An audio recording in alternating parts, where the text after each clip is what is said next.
My name is Daniel, and if someone had told me a year ago that love could destroy a person more than any enemy ever could, I would have laughed. I thought love was supposed to heal, to comfort, to bring light into the darkest parts of your soul. But I learned the hard way that sometimes the one you trust the most is the one who digs the deepest knife into your back. I met Emily on a rainy evening outside a bookstore. She was drenched, her long brown hair clinging to her face, her green eyes wide as if the whole world had turned against her. I offered her my umbrella, and in that simple act, something inside me shifted. Her smile. It was warm, inviting, like the sun peeking through storm clouds. "Thank you," she had whispered, her voice trembling. I thought today couldn't get any worse. From that moment, she became my world. I gave her my time, my trust, and most of all, my heart. To me, Emily was everything. The way she leaned on me, the way she made me feel needed, it was intoxicating. She told me she had been hurt before, betrayed by people she thought she could count on. I swore to myself that I'd never let her feel that way again. But the truth was far darker than I ever imagined. At first, everything was perfect. Dinners at small cafes, long walks by the river, quiet nights filled with whispered promises. She told me she loved me.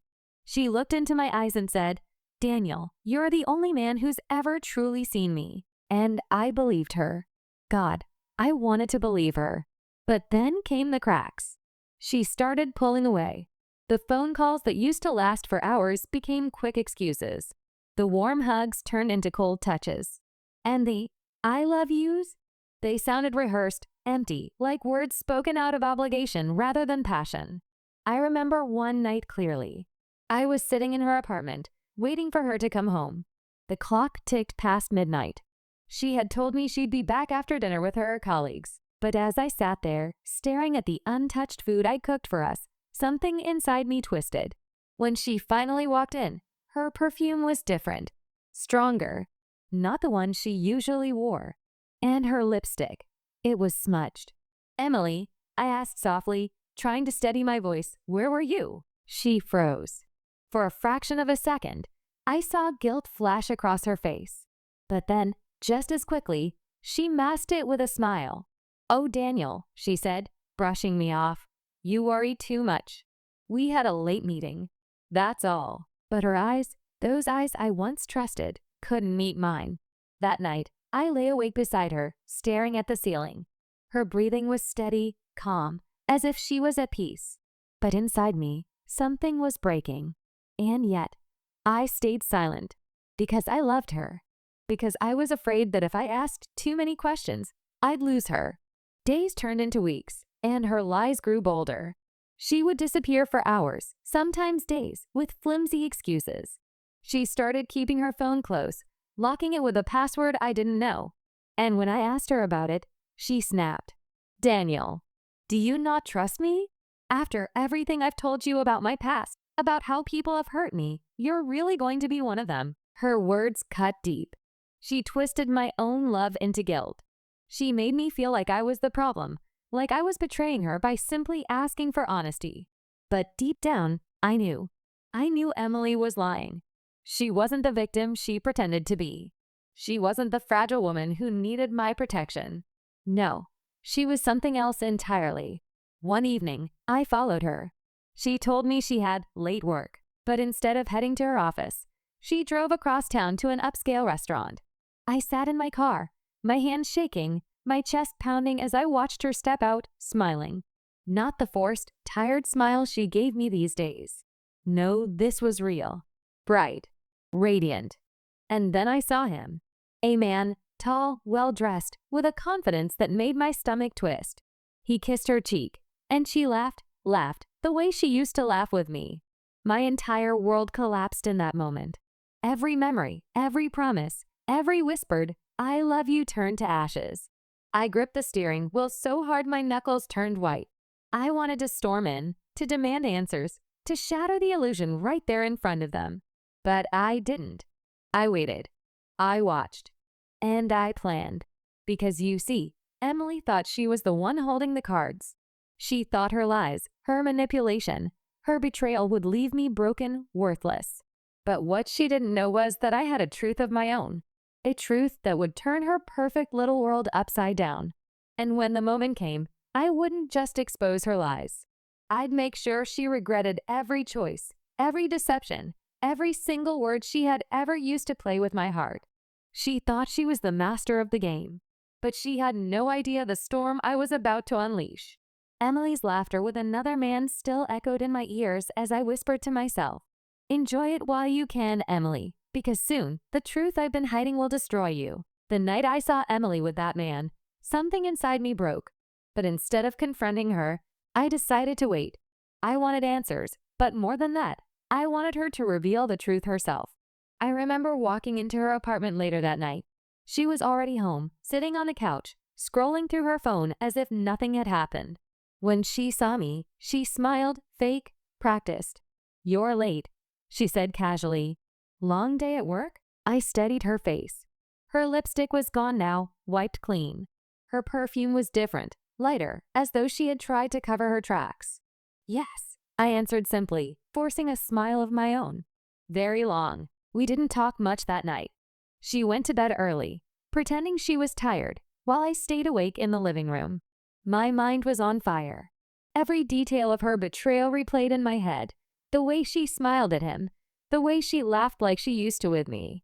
I wanted to scream. I wanted to shake her and demand, "Who is he, Emily? Who have you been lying to me for?"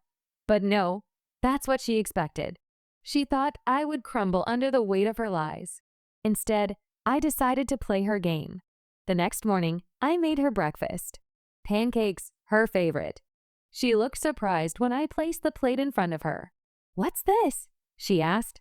"Just wanted to do something nice for you," I said, smiling warmly. Her eyes narrowed, suspicious. But then she softened, taking a bite. "You're too good to me, Daniel," she murmured. The irony almost made me laugh. Too good? If only she knew. Over the next few weeks, I acted like nothing had changed. I kept loving her, supporting her, being the man she believed was blindly devoted. But behind the scenes, I was watching, collecting, waiting. I checked her phone when she wasn't looking. She was careful, but not careful enough. I found messages, coded, but obvious. "Can't wait to see you tonight. Last night was amazing." He doesn't suspect a thing. Every word was a dagger in my chest. But I didn't confront her. Not yet.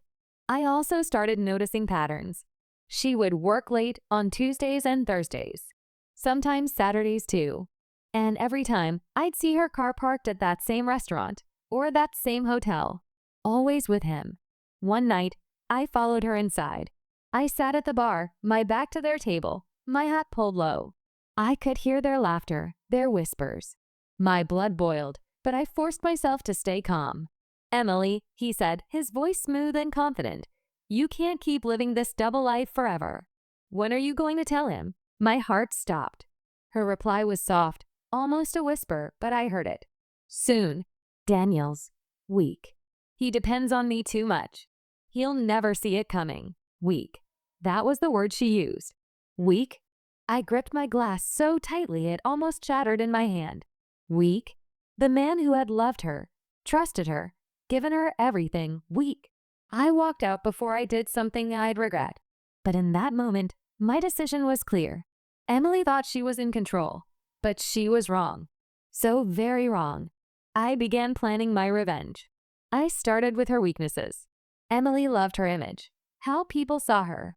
She always wanted to appear perfect, innocent, admired. She couldn't stand the idea of being judged or humiliated. And me? I knew everything about her.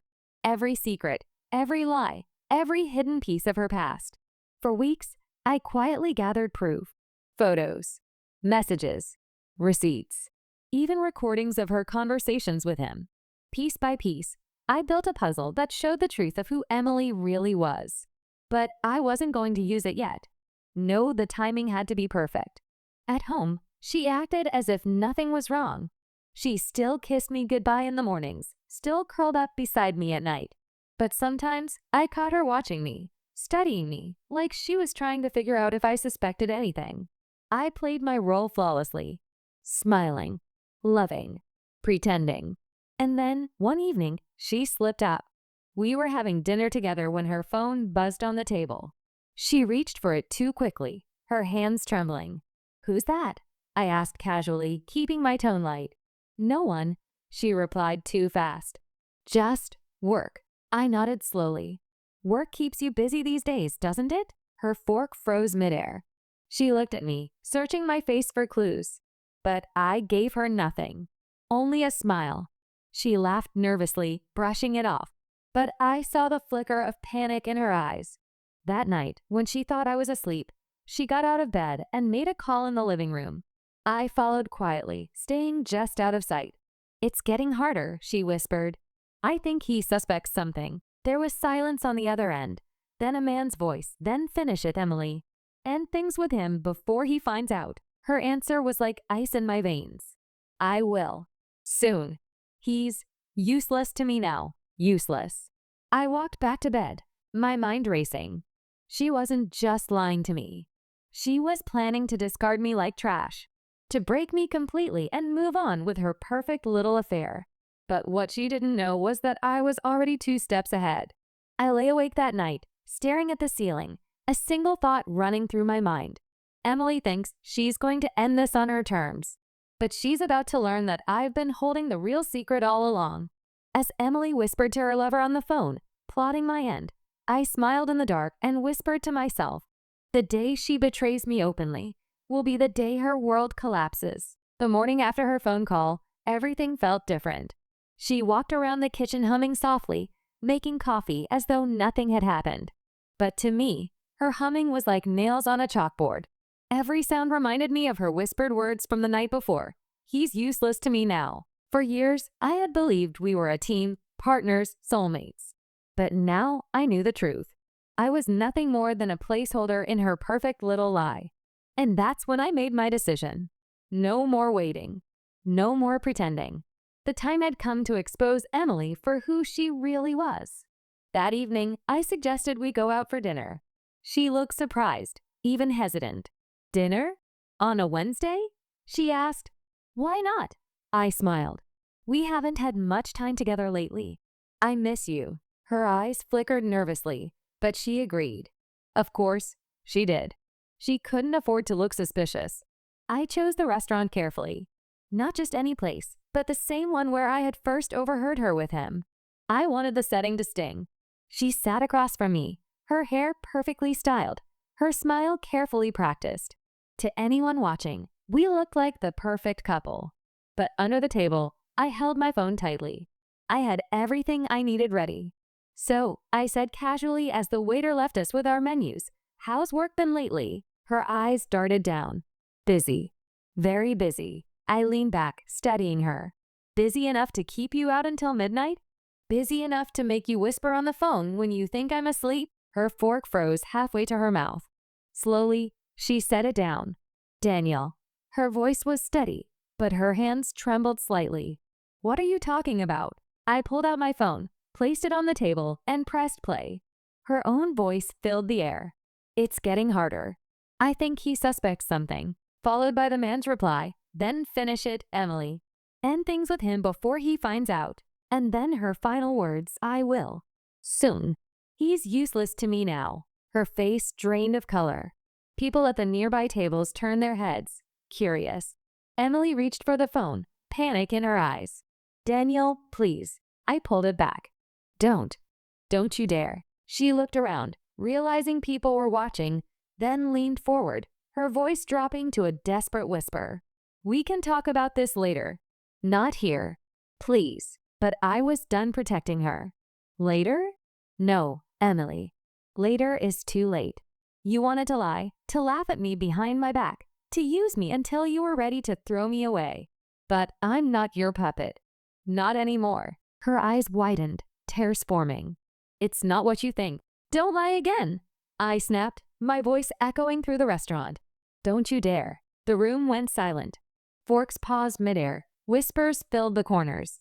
And Emily, perfect, untouchable Emily, was now trembling under the weight of her own lies.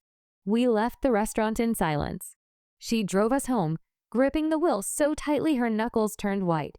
Inside, she finally broke. Daniel, I swear, I didn't mean what I said. You don't understand. I cut her off. Then explain it. Explain the messages, the dinners, the nights at the hotel. Explain why you called me weak, useless. Go on, Emily. Tell me what I don't understand. Tears streamed down her cheeks. I was confused. He made me feel something I thought I lost. But I never stopped loving you. Please believe me. Her words might have fooled another man, but not me. Not anymore. You never loved me, I said coldly. You loved the idea of me. You loved the safety, the comfort, the way I worshipped you. But the moment you thought you could do better, you threw it all away. She shook her head violently. No, it wasn't like that. I was scared. I didn't know what I wanted. Please, Daniel, I can fix this. I can end it. We can go back to the way things were. I laughed bitterly. Back? There's no going back. You killed what we had. And now you'll live with the truth. That night, I showed her the rest of what I had collected. Photos of her entering the hotel with him. Screenshots of their messages. Recordings of their laughter, their promises. Every piece of evidence laid out on the table like a trial. She sobbed, clutching her chest, begging me to stop. Daniel, please, don't do this. Don't ruin us. Us? I sneered. There is no us. There hasn't been for a long time. You lied about love, Emily. And now everyone will see who you really are. Her face crumpled. No, please. Don't tell anyone. I'll lose everything. My friends, my job, my reputation. You can't do this. I leaned in close, my voice low and steady. You should have thought about that before you betrayed me. For the first time, Emily was powerless. The woman who had always controlled the narrative, who had always held herself above others, was now reduced to begging. And I realized something in that moment. She wasn't scared of losing me. She was scared of losing her image, her carefully constructed facade. That was her real weakness. I had the power now, and she knew it. As I walked away, leaving her sobbing at the table surrounded by her own lies, I whispered the words that would haunt her. This is only the beginning, Emily. Tomorrow, your world starts to crumble. Emily fell to her knees, crying out, Daniel, please, don't destroy me. But I didn't turn back, because she still didn't know. I wasn't just going to expose her. I was going to reveal a truth so shocking, it would shatter everything she thought she knew. The next morning, Emily barely moved from the couch. Her eyes were red and swollen, her hair disheveled, her face pale. She looked nothing like the woman who once prided herself on perfection. I watched her from the kitchen, sipping my coffee. For years, I had been the broken one, ignored, overlooked, discarded. But now she was the one crumbling. Daniel, she whispered, her voice hoarse. We can fix this. Please, we don't have to destroy each other. I set my mug down slowly. Destroy each other? No, Emily. You destroyed us. I'm just finishing what you started. She shook her head violently. No, if you do this, you'll regret it. You'll hate yourself. I'm begging you, don't tell anyone. Her desperation would have touched me once. But now it only fueled me. Emily, I said, standing tall, I'm not interested in your begging. I'm interested in the truth. And everyone will hear it. Her lips trembled. You can't. Oh, but I can. I left her there and went to my office, where I had already prepared everything. I compiled her texts, her photos, her recordings. But there was one thing I hadn't told her yet, something far more devastating than her affair. You see, Emily thought she was the only one with secrets. But she was wrong. For months, I had known something wasn't right. Not just her late nights or secret calls, but something deeper. And when I dug, I uncovered a truth that even she didn't realize was about to come back to haunt her. Later that day, I called her to the dining table. She sat down nervously, her hands shaking. What now? She asked softly. I placed a folder in front of her. This isn't about what you did to me. This is about what you did to yourself. She frowned, confused. What are you talking about? I opened the folder and slid a document across the table. Recognize this? Her eyes scanned the page. Then she froze. It was a financial statement. One that proved she had been siphoning money from our joint account to fund her secret getaways with him. Her face went pale. Daniel, I can explain. I leaned forward. Explain? You stole from me, Emily. From us. You bled our savings dry just to play house with your lover. And guess what? I have every transfer, every receipt, every single detail. She covered her mouth with trembling hands. No, you don't understand. I was going to put it back. I just needed. I slammed my fist on the table. Needed what? To keep me in the dark. To keep living your double life? You didn't just betray me emotionally, Emily. You betrayed me financially. Legally. Do you know what this means? Tears streamed down her cheeks. Daniel, please. If you go public with this, I'll lose my career. My reputation. I'll lose everything. I leaned back, a cold smile tugging at my lips. Exactly. That night, Emily didn't sleep. She paced the floor, muttering to herself, trying to figure out how to stop me. But the more desperate she became, the more certain I was she wasn't sorry for betraying me. She was sorry she got caught. And that realization solidified my plan. I wasn't just going to leave her. I wasn't just going to expose her. I was going to break her facade completely. The next day, I invited her parents to dinner. She looked at me in horror when I told her, "No, Daniel, please, don't involve them. They'll never forgive me. That's the point," I said coldly. That evening, her parents sat at the table, chatting happily at first. Emily tried to keep her composure, forcing smiles, making small talk. But then I cleared my throat. "There's something you both need to know," I began. Emily's hand shot out to grab mine. "Daniel, please." I pulled my hand away. Emily has been lying. To me. To you. To everyone. Her parents exchanged worried glances. "What do you mean?" her mother asked. I laid the folder on the table again, opening it to the damning evidence. She's been having an affair. And not only that, she stole from me. From our marriage. Thousands of dollars gone. Gasps filled the room. Emily's mother covered her mouth, tears welling in her eyes. Her father's face turned red with anger. "Emily," he barked, "is this true?" Emily broke down sobbing. "Dad, please, I made a mistake." "A mistake?" he thundered. "You destroyed your marriage. You disgraced us." Her mother shook her head. "We raised you better than this." Emily collapsed into her chair, sobbing uncontrollably.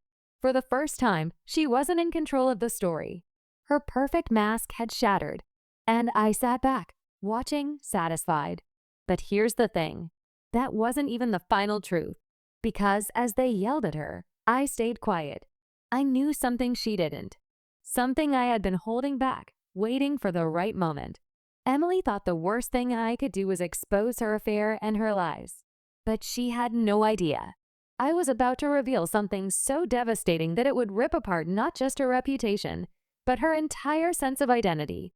As Emily sobbed in front of her horrified parents, I whispered to myself, "She still doesn't know the real truth, the one that will break her completely." The air in the dining room was thick with silence after Emily's parents confronted her. Her sobs filled the space, but no one moved to comfort her. Not even me. Her father's voice broke the quiet. "I can't believe you would do this to your husband, to us, to yourself." Emily's head dropped lower. She whispered, "I'm sorry. I didn't mean," but I cut her off. "You're not sorry. You're just terrified that everyone finally knows who you really are." Her eyes shot up to mine, red and swollen, full of rage now. "You think you're so righteous, Daniel? You think exposing me makes you a hero? You're just as cruel as I am." I leaned forward, locking eyes with her. "No, Emily. I'm not cruel. I'm honest. Something you never were." Her parents were too stunned to speak. They stared at us as if watching strangers fight. And maybe they were. I took a deep breath. This was the moment. The one I had been holding on to. The truth she never saw coming. "Emily," I said slowly, deliberately, "you think the worst is over. But it's not. There's something else you need to know." She frowned, confused. "What are you talking about?" I reached into the folder and pulled out one last envelope. I slid it across the table. "Open it." Her shaking hands tore it open.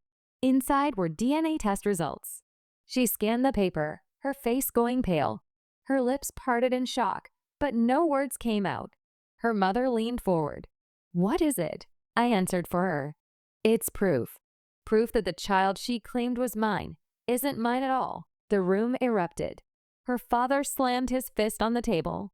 "Emily, tell me this isn't true." Her mother gasped, clutching her chest. And Emily.